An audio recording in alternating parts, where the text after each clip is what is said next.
C'est magnifique, c'est encore plus vert qu'avant, plus vert que vert, comme dirait l'autre.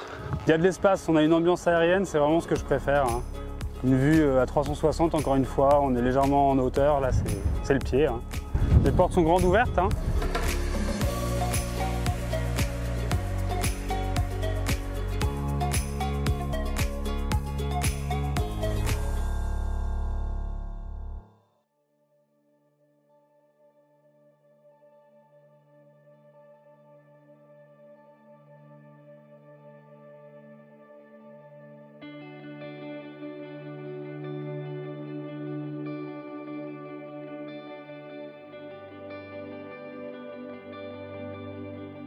Ça y est Olivier, c'est parti pour ce GR30?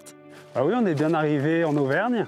On est en train de faire le tour du lac Pavin dans la belle étrée qui amène. Je t'arrête Olivier, le tour du lac Pavin n'est pas sur le GR30. Ah bon, on fait un petit écart, hein. On ne peut pas passer à côté de ça.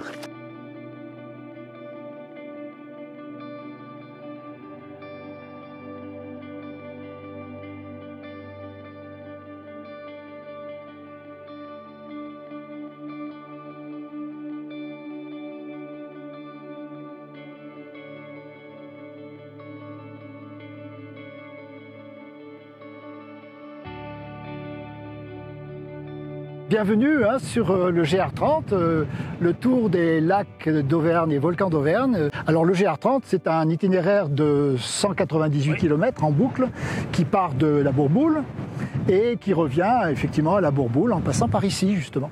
Et là, vous êtes sur la butte de Brion qui permet d'avoir une vue assez complète du GR. Là, nous sommes en fin d'été, c'est vraiment la saison la plus agréable. On a passé les grandes chaleurs du mois d'août et du mois de juillet. Et c'est vraiment les volcans et les lacs d'Auvergne, quoi. C'est son nom dit bien ce qu'il veut dire. Et il a une identité qui lui est propre. On ne quitte pas le système volcanique du Sancy et de la chaîne des Puys. C'est vraiment un tour exhaustif.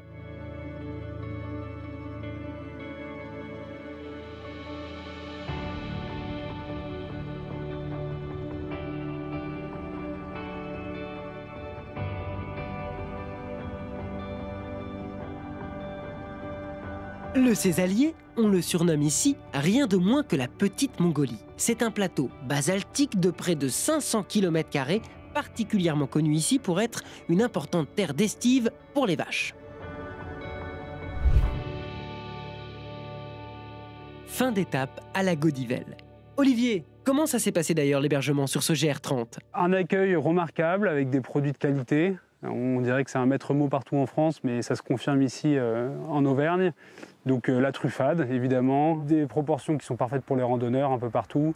Des nuits à l'image de la randonnée, à savoir calme et reposante. Hein. Donc là-dessus aussi, pas de mauvaise surprise.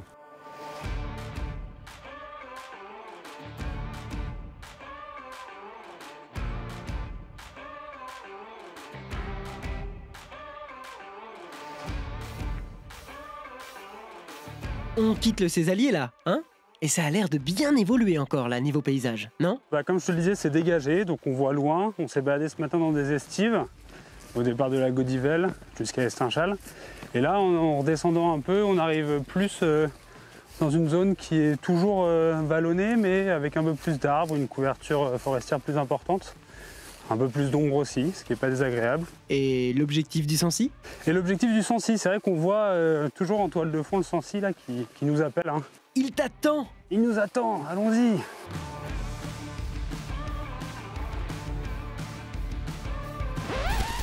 Hé, attends Olivier!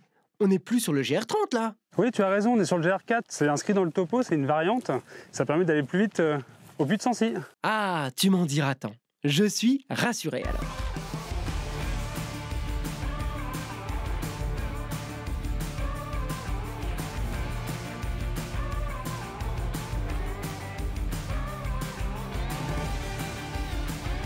Par contre, c'est une sacrée étape. Et on n'est pas fâché d'arriver le soir au gîte pour bien se reposer avant la grosse journée du lendemain, l'ascension du puits de Sancy.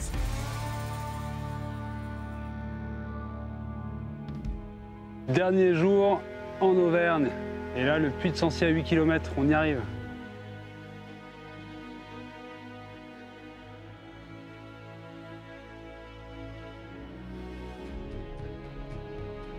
Et il faut préciser qu'à partir d'ici, on est dans la réserve naturelle de Chastré-Sancy. On rappelle quelques recommandations d'usage ?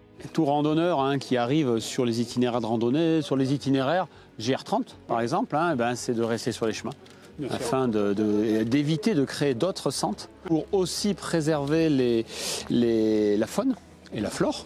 L'intérêt de créer une réserve naturelle sur ce secteur où le GR existe depuis longtemps et la réserve est quand même jeune, c'est pour préserver les habitats, les milieux naturels qui sont assez exceptionnels sur le secteur. Les grandes missions de la réserve naturelle, c'est protéger, sensibiliser et informer. Conserver le GR, c'est aussi aménager. Sur les crêtes, il y a une surfréquentation qui fait qu'un des enjeux de la réserve, c'est gérer cette surfréquentation et en limiter l'impact.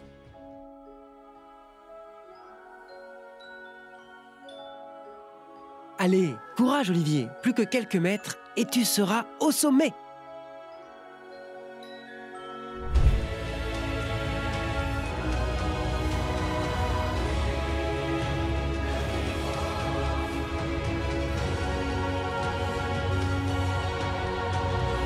C'est le point culminant du GR30. Donc le GR30 qui y passe permet de s'y arrêter et puis de contempler à 360 degrés. On dit bien que du sommet du Sancy, on voit les 1/7 de la France. Quand il y a les anticyclones d'hiver, on peut voir très très loin. Et voilà, point final au sommet du Sancy. Avec le soleil même.